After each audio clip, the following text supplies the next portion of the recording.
Joining us now, Dave Brat, Congressman, 7th District. Congressman, good to have you with us, man. Hey, John. Great to be on. Hope you're doing great. I am. By the way, Dave, just want to give you a heads up that we are running for a delegate in the 4th District. We're now the official Trump-sanctioned team. Myself, Councilman Robert Ike, my wife Ann. That'll be decided on our convention on May 21st, same as the 7th District. And we're in a dogfight there, but we got a good plan. And we have a rally and a fundraiser May 12th at Wild Wings. Corey Stewart will be there. We think we're going to get one of the Trumps there, Eric or Donald, so we're looking forward to that. Hopefully, we're going to win. Although, Dave, we have to fight the Mike Thomas machine, and you know how tough that is. Yeah. You know from firsthand, Dave, don't comment on it. I'm going to keep you out of trouble, Dave. No, I know. It's same old.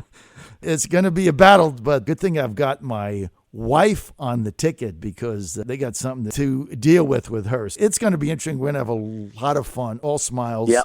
Yeah, well, that's the old slating crew, so make sure you read the rule book ahead of time. We got to hire people in order to... One of my teammates the other day, these guys have been running and winning conventions for 30 years. They know how to get it done, but we have the enthusiasm, and we've got me, and I've got a lot of energy, so we'll see what happens. Okay, Congressman Dave Brat with us, and I want to get right to your breakfast on Friday. You had Senator Mike Lee there. I got a lot of great feedback. I was not able to make that, Doctor, but can you share with our audience some of the things that came out of it? Yeah, well, I mean, in the first place, for those not familiar with Senator Mike Lee, U.S. Senate, he's been in the top of the headlines for most of the leading presidential candidates. He's on the short list to be our United States Supreme Court nominee. And so he's just a first-rate mind and just a great person. Everybody likes him. I mean, he's just very likable, humble guy for being at the top of the charts when it comes to law and Constitution. So he addressed the room, and he gave 5 minutes just lighthearted, fun remarks, and then got into it on the Article 1 project he's working on. And then 8 of us in the House joined him and a couple senators. And we're working in Article 1, not to be confused with the First Amendment, but Article 1 is the big chunk of the Constitution dealing with the power of Congress. And the first sentence is, the Congress shall make all laws. Mm-hmm. Well, that's not happening right now. And so he just had great examples that show the totality of law coming out of the Congress last year was 3 inches of paper. In comparison, the totality of the law coming out of the executive branch under President Obama is 11 feet of paper. So Article 1 is supposed to ensure that the Congress is in charge, right? And it's about a page and a half if you take the kids up to to check out the Constitution, the document in the National Archives.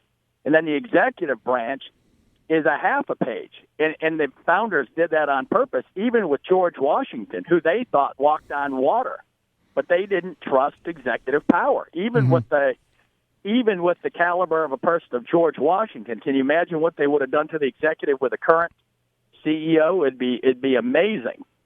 And so he set it up, and I'll just give one example so that people know what it means in real terms. Congress, in our infinite wisdom, we always want to look good and get votes. And so we say, hey, let's pass a clean air bill or clean water bill. And we pass it, and then in the fine print it says, and EPA, you guys determine what it means to have clean air, clean water. So we have basically just given the EPA and the executive branch almost unlimited power to write law in that area, and we do that across the board.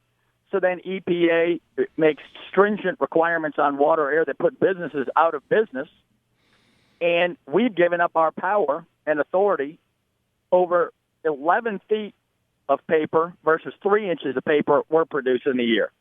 And so that's what we're dealing with. If people feel like they're under assault by the federal government, they are. And so we're working very hard to bring back the proper role of Congress in making law.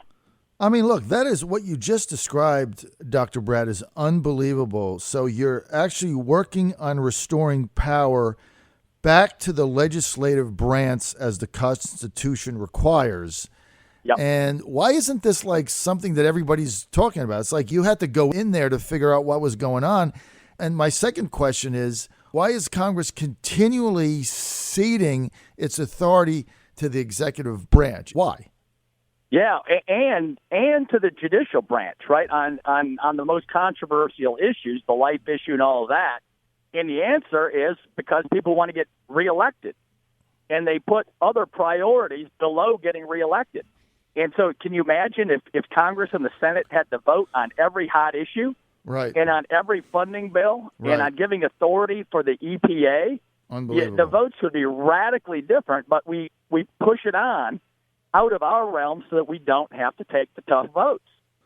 Exactly. Just so my audience understands. So the reason why the legislative branch and Congress is looking the other way and letting the two other branches of government usurp their constitutionally vested authority is so they can essentially hide behind the curtain, if you will, not have to take tough votes. Yeah, and I can give proof this week. This week, Friday, is the deadline for the budget, right, to be done. The Senate, if people go look in the Hill and roll call, whatever, they get a summary. What the Senate basically says in quotes this week, a bunch of the senators, well, we're going to wait and see if the Congress, if the House, right, the House of Representatives does anything, and if they do, maybe we'll do a budget. And as far as I've seen on our calendar this week, I don't think we're going to do a budget, and I have no idea why that is. So I'm on the budget committee, and I don't think we're going to do a budget this week. And we're going to start doing appropriation bills without even having a budget. That's unbelievable. And so it's we're just ducking from taking the hard votes that the people are demanding right now. Chuck and duck, right? Yep. Chuck and duck right. is all this is. So you're going to be spending money and appropriating it before you have a budget that would guide the appropriations. That would be right. like running your business and just spending whatever you want and then saying, oh, you know what, let's just spend all this stuff, but we'll do a budget later. I mean, who does that? You would go out of business. I don't know. I think everybody knows from my talks before, but the thing that's in question is the Boehner budget number, right? The Boehner deficit budget number was called cleaning the barn, and then Paul Ryan called it the crap sandwich. And so that's the number that they're going to appropriate to. They're going to appropriate to the higher number, and then we'll see what happens. But unbelievable. If we don't pass a budget, you may get a higher number like that anyway, right? Because they can kind of just deem it. The Senate has already deemed it. It's a little technical word. And the House can just deem that number that goes all the way through next September. And so it's the same old thing. We're waiting till the end of the budget period, creating drama like before Christmas and whatever, and then just throwing the kitchen sink in the budget and doing a Hail Mary. Right, and then everybody will throw their arms up and say, right. Look, we can't shut the government down. We can't shut the government down. The hair's on fire.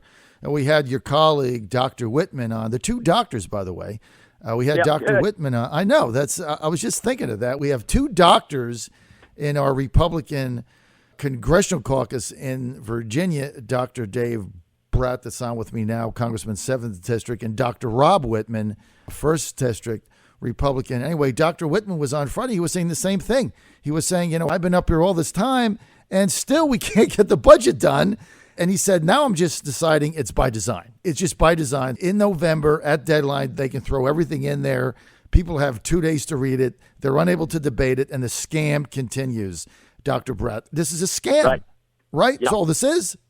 I mean, who operates this way? That's why you have 70% of Republicans voting for the outsider candidate. 80% now, maybe. 80%. It's unbelievable. So when you go to Budget Director Tom Price, Dr. Price, the third doctor in the trio, right? Very intelligent guy. And Dave, he used to be my congressman in Georgia. He's a great guy. So when you go to Tom and say, what's the deal? What does he say? Well, he's got to put together a deal that is compatible with what leadership wants. And so we're all kind of waiting on leadership for the final yes or no. And Tom Price helped to put together a good compromise, and I think we have the yes votes there, right? The talking points out of leadership too often are, well, we got this high number, and there's actually more votes for the high number than for the low budget number. But they'll also admit they can't pass a budget at the high number or at the low number. So I've been putting in a compromise on the budget committee and other members of the House Freedom Caucus, and we basically just say, hey, look, we busted the caps by $30 billion. Just find us a $30 billion in reforms out of the mandatory spending side, which is 2/3 of the budget. Mm-hmm. And I can go back to my district and say we made up for the crap sandwich budget. Mm-hmm. And that's the easy compromise solution that's better fiscally. The people will understand it. And we got a $100 trillion problem on mandatory spending, right? There's $100 trillion in unfunded liabilities. And so if you can't find $30 billion out of $100 trillion, then we have very serious fiscal problems. So, Congressman, what was the response to that? What did they say? Well, they created a sidecar that saves the $30 billion. And what that means is we'll vote on it in the House, it'll pass the House, but then we know it won't get past the Senate and it won't become law. So then it becomes a show vote, and everybody knows that. So it's the same thing. You say, I got to go back to my constituents, and my constituents are very sharp people, and they follow this stuff. And they know a show vote 8 miles away. And so that's a no deal. So all I said is when they wanted to pass the Export-Import Bank, they attached it to must-pass legislation. They attached it to the transportation bill so it would pass. Right? So when leadership wants its way, boy, it can get real clever and find out how to pass stuff. But when we're talking about a lower budget number, they don't have the same ability to attach it to must-pass legislation, and it just becomes a one-sided House vote, and it'll fail in the end. So that's the major problem. Unbelievable. We just had a congressional candidate in our studio, Pat Cardwell, running in the 2nd District. And he said the same thing. It's interesting. He said that the Export-Import Bank expansion, which, as you know, Congressman, I've been railing against that forever because it's just corporate welfare. It's just a bailout. Right. That's all it is. Everybody knows it. It's a piggy bank for the elite at taxpayer expense. But he was saying the same thing. He said people don't realize that the Republican conferee slipped that into the transportation plan, which we had to get passed, obviously. But It seems like what you're saying is like when they want to do something that's going to grease their pockets, and I'm just going to be honest, they get all the donations from that and the chamber and everything else, they get it done. But when they're talking about real reform, which is, it sounds like from what you said, 1/3 of 1% of the entire entitlement budget, they don't do anything. Yeah, no, you couldn't have 1/3 a of 1%. better example. It's the donor class versus the voters. And you couldn't have a better example. We're funding low-interest rate loans, subsidized loans that are backed by the taxpayer for major corporations who have lobbyists, right? And so they say, well, this is good. Of course it's good. Free money is always good, right? The average American would love to see some free money show up, too. And so the question is, why are we giving free money to the rich who can afford lobbyists to pull this off, when we don't give it to the bottom half of the population who hasn't had a pay raise, right, in the past 30 years? The wage rate has been flat for 30 years for the average American worker who works hard all day and tries to do the best they can for their family and kids, and we need to be helping them out, right? It's just upside down. They get nothing. It's unbelievable, Congressman. I can't tell you how critical it is that you stay there. My wife was saying it the other day, the biggest risk that we have is that Dave just gets frustrated and leaves. You got to stay there. Somebody's got to be fighting for us, and I appreciate what you've done. It ties into something that I was talking about the other day. I've only got a minute, but Trump said it the other day, and he was spot on. He said, we have all this cheap money, and he said, I can call a bank right now, one of the 5 big banks, and I can borrow $500 million, he said, on a signature as cheap as can be. And he said the guy working 3 jobs can't get a car loan and ends up paying 19% at drive time. And, he was spot on. And that's really what it is. It's set up for the elites. Yep. Unbelievable. And just to be clear, right, I'm picking on my own side on the budget here.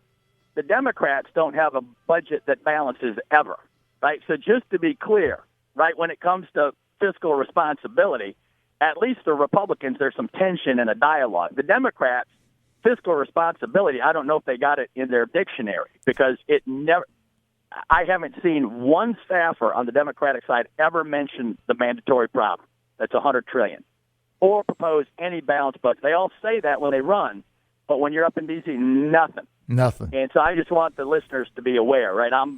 The Republican side is much to be preferred. The Democratic legislators do not know fiscal responsibility. All right, we're out of time. I want to thank Dr. Dave Brat for being with us. More information, go to brat.house.gov.